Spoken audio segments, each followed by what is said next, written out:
어제에 이어서 하나님이 목적을 가지고 낮추시듯이 목적을 가지고 높이신다는 제목으로 두 번째 말씀을 전하겠습니다. 하나님이 요셉을 낮추십니다. 문자적으로 구덩이에 던져지게 하셔요. 이복형들이 요셉을 죽이고자 먼저 구덩이에 넣죠. 아예 땅 아래로 낮아집니다. 그리고 노예가 돼서 이집트를 살아요. 억울한 일 당해서 죄수가 됩니다. 계속 낮아집니다. 하나님이 요셉을 낮추시는 데는 목적이 있습니다. 요셉을 애굽의 총리로 만드셔서 7년대 흉년 고대 근동의 기아 아사 문제를 해결하게 하시고 또 야곱의 자손들을 이집트로 불러서 살게 하고자 하시는 하나님의 계획을 이루고자 하심이에요. 그러려면 요셉이 이집트로 먼저 가야 되는 겁니다. 만약 하나님이 요셉에게 나타나셔서 먼저 말씀을 해주신다, 동의를 구하신다고 해보세요. 요셉아, 내가 너를 향한 계획이 있다. 너는 장차 이집트의 총리가 돼서 수많은 사람들을 살려내고 야곱의 후손들을 이집트로 불러야 될 사명이 있다. 그런데 그 과정에서 너는 배신당하고 버림당하고 억울한 일 많이 겪는다. 그 과정 짧지 않다. 13년이다. 그동안 아버지에게 죽은 아들 된다. 낮아지지만 결국에는 내가 높여주겠다. 이렇게 미리 설명하신다고 해서 요셉이 그 말을 듣고 이해하고 그렇게 하겠다고 할까요? 안 한다고 할 겁니다. 이유는 요셉이 어릴 때 이미 어머니가 죽었습니다. 엄마 없이 크고 있는데 이제 아버지에게도 죽은 아들이 돼서 살아간다. 요셉이 하고 싶은 일이 아니죠. 이집트 총리 안 돼도 좋으니 아버지의 사랑받는 아들로 살고 또 출생부터 엄마 없이 크는 어린 동생 베냐민 내가 돌봐야 되는데 하나님 그냥 살게 해주세요 라고 답을 할 겁니다. 다윗도 마찬가지입니다. 하나님이 다윗에게 나타나셔서 내가 너를 향한 큰 계획이 있다. 이스라엘의 왕으로 너를 만들어 줄 거다. 그런데 그 과정에서 긴 세월 도망자로 살아야 된다. 너의 부모도 위협 가운데 위험해서 이방 땅 모압에 가서 숨어 지내야 된다. 먼저 낮아지지만 나중에 높여주겠다. 하나님이 이렇게 다윗에게 먼저 이야기해 주신다고 하면 다윗이 그렇게 하겠다라고 하겠느냐는 거예요. 왕이 안 돼도 좋으니 나 때문에 가족들 위험에 처하지 않고 평범하게 살게 해주세요 라고 할 수 있습니다. 우리도 마찬가지죠. 지난 세월 겪었던 일들 어려움을 하나님이 미리 다 예고해 주신다고 해서 그 일이 쉬워지는 게 아닙니다. 차라리 모르고 겪는 게 낫죠. 또 하나님이 나를 낮추시고 높이시는데 동의를 구한다고 해서 우리가 다 예스하는 것도 아닙니다. 그렇게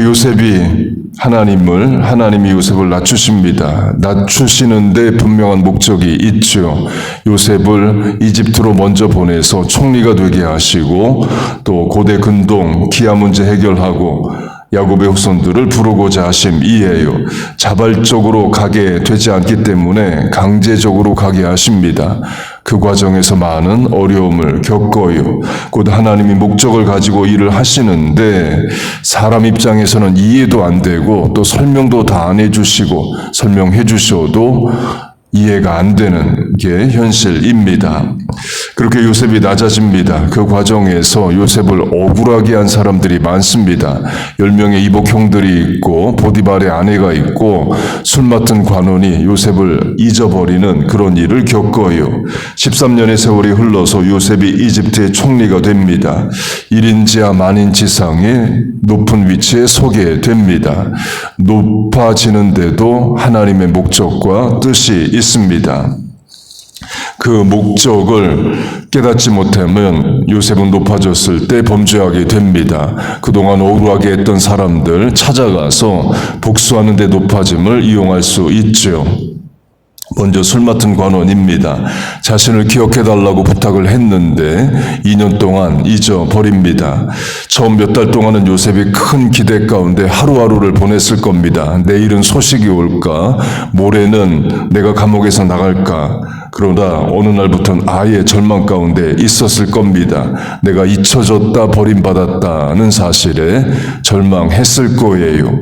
그러면 총리가 된 후에 술 맡은 관원을 찾아가서 질책하거나 복수할 수 있죠. 요셉은 그렇게 안 합니다. 하나님이 내게 왜 이런 힘과 지위를 주셨는지를 알기 때문이에요.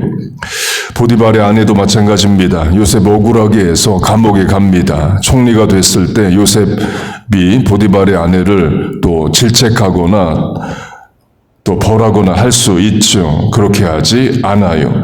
이복 형들도 마찬가지입니다. 자기를 죽이려고 하다가 노예로 팔아버린 이복 형들이 자기 앞에 무릎 꿇고 와 있습니다.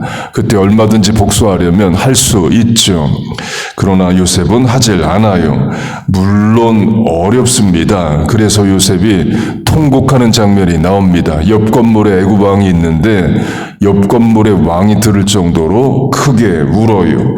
이복 형들에게 버림받고 지난 세월에 어려웠던 것이 큰 상처인 거죠. 애굽의 총리가 됐다고 해서 다 기억도 고통도 사라지는 건 아니기 때문입니다. 그러나 형들에게 복수하지 않습니다.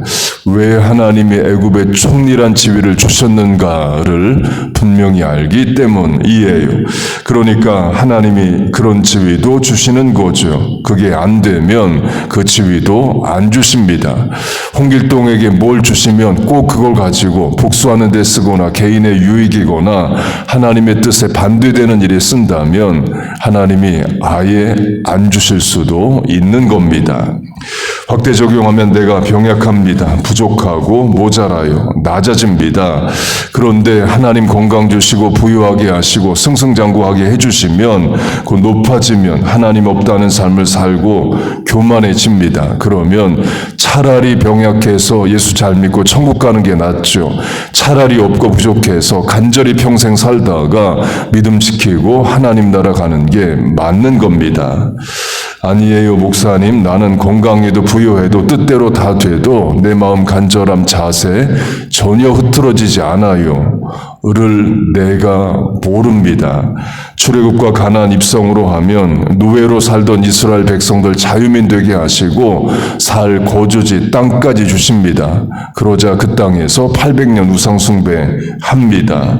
다윗, 사울도 마찬가지입니다. 사울 농사 짓고 양 치는 자고 다윗 양 키우는 목동입니다. 둘 다 짐승 상대하는 그런 목자의 삶을 살았는데 하나님 왕으로 삼아주십니다. 그랬더니 높여주셨더니 사울은 불순종하고 다윗은 간음하고 살인하죠. 낮아졌을 때는 상상도 못했던 죄를 높아지자 짓습니다.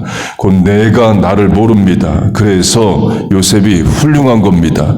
높여주었더니 그 자리에서 자세 지키고 하나님의 뜻 끝까지 이루어내고 범죄하지 않은 게 요셉이에요. 그래서 성경에서 낮아졌을 때나 높아졌을 때나 믿음 지키고 하나님 앞에 옳게 산 대표적 인물이 요셉과 다니엘입니다. 어떤 위치에 있든 흠이 없고 하나님 앞에 옳아요.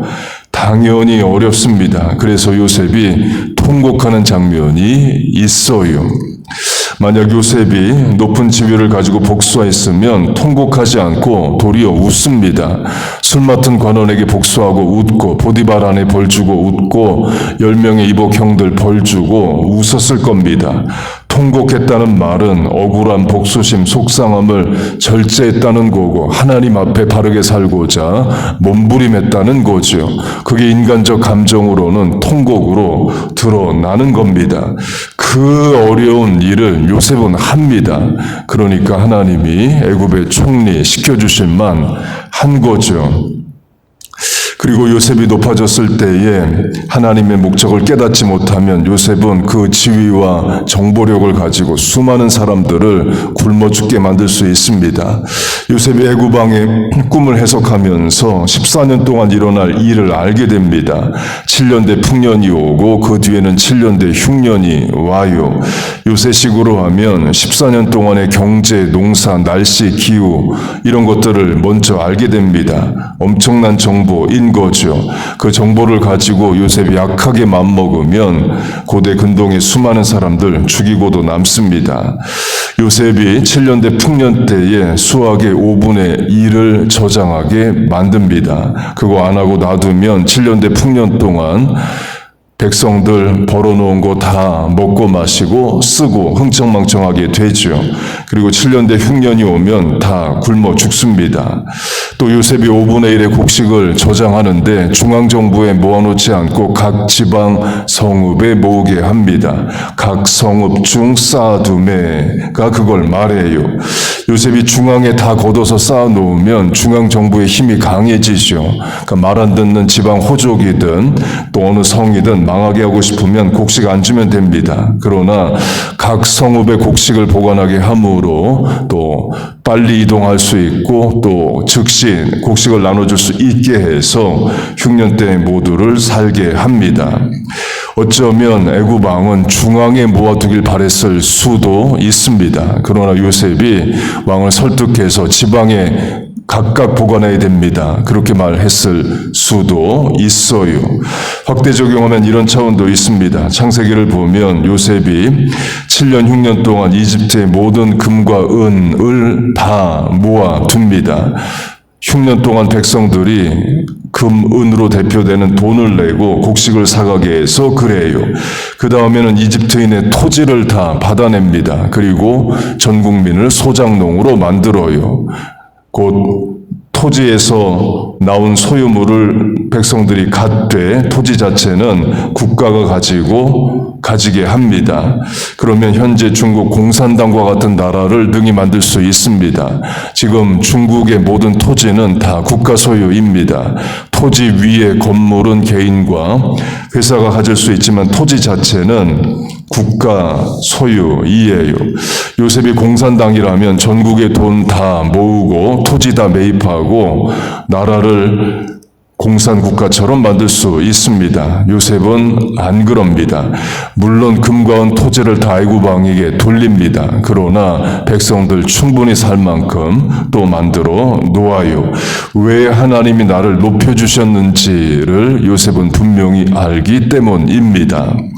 요셉 같은 사람 나라마다 또 다 있죠. 1997년 한국 IMF 시대도 마찬가지입니다. 장자 환율이 1달러에 1,900원까지 올라간다를 미리 알게 되는 사람이 있다면 그걸 통해서 기업, 부동산 다 사들이죠. 망하게 하고자 하는 기업 망하게 할 겁니다. 그런 일을 또 만들고 버리고 유익을 얻었던 사람들 있었을 겁니다. 2019년 말부터 있었던 코로나 바이러스 사태도 미리 아는 세력이 있었다면 그걸 이용해서 자기 유익을 취하고도 남죠. 곧 요셉 같은 능력이 있는데 그 안에 하나님이 없으면 얼마든지 세상을 악하게 만듭니다. 그래서 하나님을 아는 믿는 사람들이 요셉처럼 정치, 경제, 문화, 사회, 교육 각 위치에 서서 하나님의 뜻을 이루어야 됩니다. 너희는 세상의 빛과 소금이라가 그걸 말해요. 교회 안에 빛과 소금이 아닙니다. 세상 한복판에서는 빛과 소금입니다.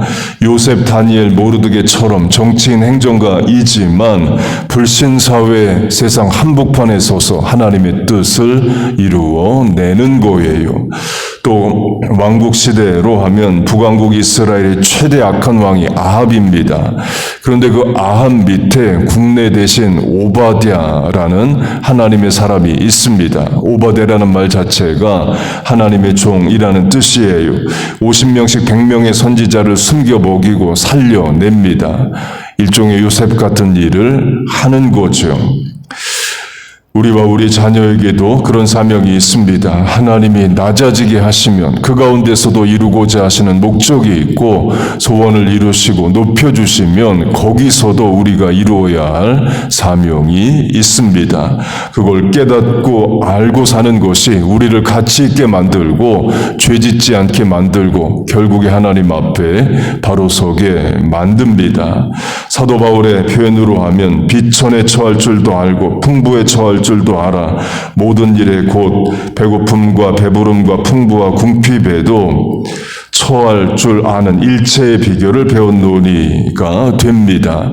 어떤 형편에 하나님이 두시든지 거기서 이루어야 할 하나님의 뜻을 나는 이룬다는 겁니다. 그 형편 상황보다 내 믿음이 크고 현실보다 하나님이 주신 사명이 더 귀하다는 거죠. 가정, 학교, 직장, 사업, 대인관계에서 우리 그렇게 살아가시길 축복합니다. 우리와 자녀들의 모든 삶의 과정에서 하나님의 뜻을 이루고 부여하신 목적을 이루어드리며 살아가는 우리 모두 되시기를 주의 이름으로 축복하고 축원합니다. 아멘. 기도하겠습니다. 하나님 아버지, 우리와 우리 자녀들 이 시대의 요셉처럼 키우시고 또 사명 주시옵소서. 왜 살아야 하는지, 공부해야 되는지, 일해야 되는지, 예수 믿고 기도해야 되는지 알게 하시고 하나님의 목적에 합당한 삶 능력 있게 살게 하여 주옵소서. 하나님 우리에게 주신 교회의 사명도 이루어드리게 하여 주옵소서. 하나님 이 새벽에도 기도합니다. 하나님 앞에 나와 부복하여 간구하는 새벽 성도의 삶에 하나님 은혜를 주시고 능력을 더하여 주옵소서.